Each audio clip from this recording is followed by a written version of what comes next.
For today's ganap guys, maghanap tayo ng masisibak na punong kahoy.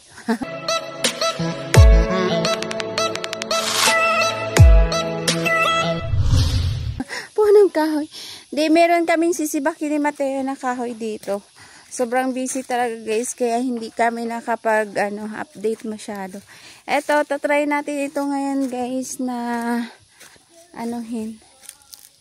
sibakin na yan. Malaking kahoy ito. Gemelena, Hemelena, Germelena. Mateo! Ayan, kasama natin si Mateo. Ayaw na! Kapag nagsisibak ako guys, gusto ko talaga yung malalaking kahoy kasi hindi siya masyadong ganun maraming yung abo. Kapag yung maliliit kasi sobrang dami, tapos kailangan natin linisin yung ating lutuan. Tapos kapag ganito na malalaki, kunti lang yung kanyang mga abo. Kaya gusto ko talaga yung yung ganitong mga kahoy malalaki. Kaso lang minsan matigas masyado, lalo na kapag matanda na kahoy, matigas siya isibak. Medyo na to guys, matagal na na to, nakatenga dito na kahoy, kaya mag na yata to, mag 3 years na yata tong kahoy na to, mula nung binagyo, tapos na siya naputol, kaya medyo malambot na rin yung kanyang yung kanyang hibla ng kanyang kahoy. Tapos habang tayo ay nagsisibak, si Mateo naman naghahakot ng ating mga nasibak na mga kahoy kasi umulan kagabi, tapos medyo nabasa tong kahoy na to guys, kaya hindi pa rin natin pwede ipanggato ngayong araw na to. Kailangan pa nating ibilad sa araw.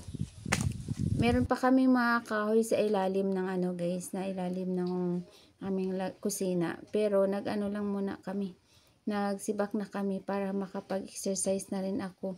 Kunti na rin kasi yung aming lagayan na mga sinibak na kahoy yung dito sa loob, pero yung sa labas marami ako doon na naka-imbak.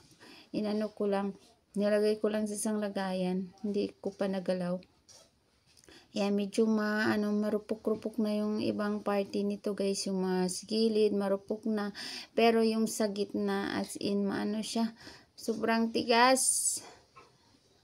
Sa Bisaya pa is may lubas na lubasan, yung matigas, parang may na sa loob, sobrang tigas na talaga siya.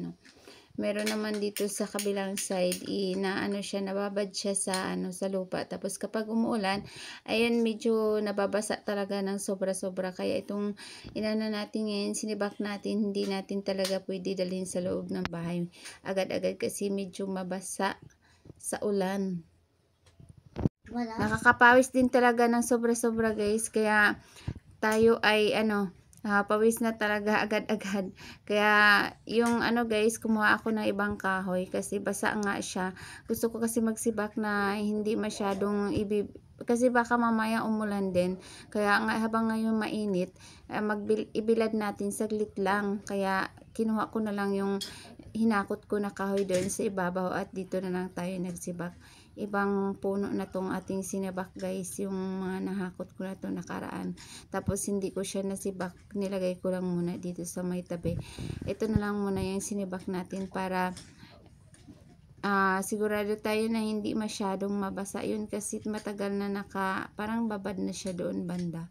Tapos pag matagal na yung kahoy na hindi siya nasisibak, yung parang naging sip-sip, sumisip-sip na siya ng tubig ng bonggang-bongga. Kaya dito na lang muna tayo. Hindi na rin naman natin sobrang dadamihan yung ating sinibak guys, kasi mayroon pa nga kami mga kahoy. Ayan, lang tayo, parang nag-exercise, pampatanggal ng pawis. At pawis na nga tayo dito ng sobrang bongga na tayo. Na-refresh na tayo agad guys ngayong umagang to. Medyo na ngayon, medyo tanghali na rin yung ating pagsisibak nito, kaya masyadong mainit na talaga. Ayan, may masipag tayong bata dito guys, naghahakot ng ating mga sinibak. Bibilad na niya ng isa-isa. Ito na lahat yung ating nasibak. Tama guys. Yan, sobrang tayong pawis, tagaktak na basa. Naka-exercise tayo kahit ganito, medyo ano na, tanghali na, mga past 9 na ngayon. Ayan pala yung nilabahan ko kahapon guys, bago ako pumunta sa massage. Nilabahan ko yan ng mga 1 o'clock. Tapos natin is 4. Tapos bumiyahe kami ng Tambo, nag-massage. Gabi na rin kami nakauwi ni Mateo.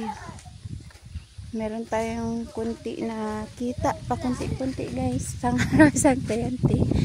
At least meron tayong income araw-araw kahit kunti.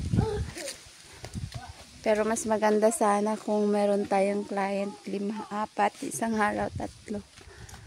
Taghirap talaga ngayon, no? Wala masyadong pera yung mga tao, hindi masyadong nagpapamassage. Minasage natin kagabi, pabalik-balik yung kanyang lagnat, pero hindi naman siya dinggi. Lang siya, may yung plema na na siya, infection na yung kanyang infection na sa plema, sa ubo. Thank you for watching guys. Bye bye na po.